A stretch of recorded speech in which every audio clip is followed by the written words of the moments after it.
ফের চোখ রাঙাচ্ছে করোনা। মালদায় 2 বছরের এক শিশুর শরীরে মিলল করোনা ভাইরাস। মালদার ইংরেজবাজার থানা এলাকার বাসিন্দা 2 বছরের ওই শিশু গত শনিবার জ্বর সর্দি কাশি নিয়ে মালদা মেডিকেল কলেজ ও হাসপাতালে ভর্তি হয়। সেদিন রাতেই ওই শিশুর লালা সংগ্রহ করে একাধিক পরীক্ষা করা হয়, আর তাতেই করোনা পজিটিভ আসে ওই শিশুর। এরপর ওই শিশুকে মালদা মেডিকেল কলেজ ও হাসপাতালের পিকু ওয়ার্ডে ভর্তি করানো হয়। তবে বর্তমানে ওই শিশু আগের তুলনায় অনেকটাই ভালো রয়েছে। মালদা মেডিকেল কলেজ ও হাসপাতালের অধ্যক্ষ পার্থপ্রতিম মুখোপাধ্যায় জানিয়েছেন, এখনই করোনা নিয়ে কেন্দ্র বা রাজ্যের পক্ষ থেকে কোনো নির্দেশিকা আসেনি, তবে প্রতি মুহূর্তে আমরা রাজ্যের সাথে যোগাযোগ রাখছি। তবে এখনই করোনা নিয়ে আতঙ্কিত হবার কোনো কারণ নেই। উল্লেখ্য, এই মুহূর্তে গোটা দেশে চলতি মাসের 26 তারিখ পর্যন্ত করোনা আক্রান্তের সংখ্যা বেশ কয়েকজন।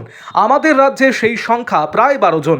এরই মধ্যে নতুন করে মালদায় করোনার সন্ধান মেলায় কিছুটা হলেও আতঙ্কিত সাধারণ মানুষ।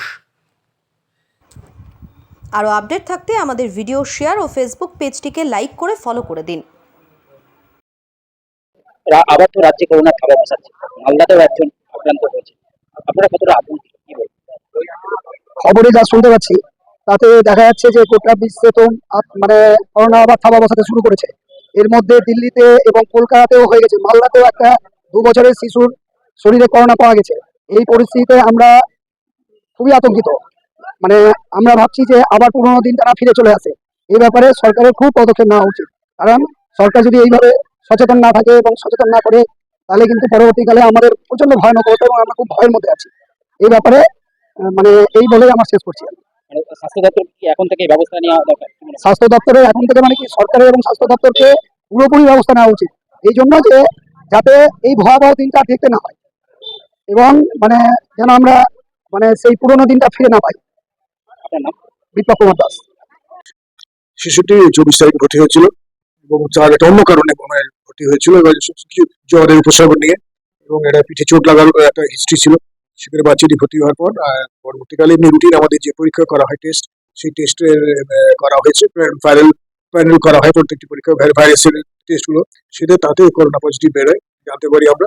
তখন তারপর যথাযথ তাকে এমনি তার ট্রিটমেন্ট চলছে এবং সে এখন ভালো আছে। আগে কালকে ছিল পিআইসিইউতে, সেখান থেকে সে আবার ইমপ্রুভ করেছে এবং তাকে এখন সাধারণ বেডে পেডিয়াট্রিক বেডে নিয়ে যাওয়া হয়েছে। স্যার, জেলায় কি এই প্রথম না আরো হয়েছে আক্রান্ত? জেলায় কি করোনা পজিটিভ? না, এইটাই মানে এটা হচ্ছে ইনসিডেন্টাল ফাইন্ডিং। বিশেষজ্ঞ যারা আছেন ডিপার্টমেন্টের, যারা পিডিয়াট্রিক্স ডিপার্টমেন্টের বিভাগের প্রধান এবং ওনার বিশেষজ্ঞ, তারা বলছেন এটা একটা অন্য কারণে ভর্তি হয়েছিল, অন্য একটা প্রবলেম নিয়ে পুরো ইফিশিয়েন্ট ছিল সেদিন, কিন্তু তারপরে এটা ইনসিডেন্টাল ওরা বলছেন ইনসিডেন্টাল ফাইন্ডিং এটা পাওয়া গেছে। তবে আমরা নজর রাখছি, বিষয়টার উপর নজর রাখা আমরা আমাদের যে প্রোটোকল আছে এখন স্ট্যান্ডার্ড যে প্রোটোকলটি এখন আছে, প্রোটোকল অনুযায়ী আমরা চিকিৎসার ব্যবস্থা নিয়ে রেখেছি। স্বাস্থ্য ভবন থেকে কি কোনো ওয়ার্ড খোলা হচ্ছে?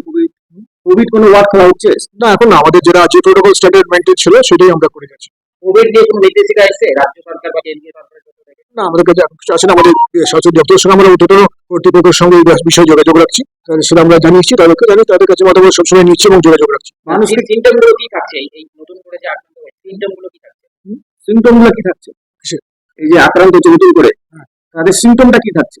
এই জ্বর নিয়ে এটি বুকে আঘাতের একটা ইস্যু, পিঠের দিকে আঘাত, এবং তারপর সে জ্বর হয়, জ্বর নিয়ে ক্ষতি হয়, তখন এটাতেই ডাক্তার বলছি মানুষকে কি বার্তা দিবেন, মানে কি জানাবেন?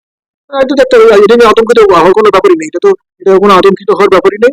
এটা একটা রুটিন আমাদের তো টেস্ট হয়ে গেছে। তবে আমরা এই ব্যাপারে প্রত্যেকটি বিষয়ে আমরা সচেতন থাকছি, মানুষকে সচেতন থাকতে হবে। কিন্তু এটা নিয়ে এটা বিশেষ করে এটা একটা ইনসিডেন্টাল ফাইন্ডিং, এটা নিয়ে আতঙ্কিত হওয়ার কোনো প্রশ্ন নেই, এবং আমরা স্বাস্থ্য দপ্তর এবং আমাদের দপ্তর প্রত্যেক ব্যাপারে আমরা অ্যালার্ট আছি, আমরা যথাযথ ব্যবস্থা নিচ্ছি।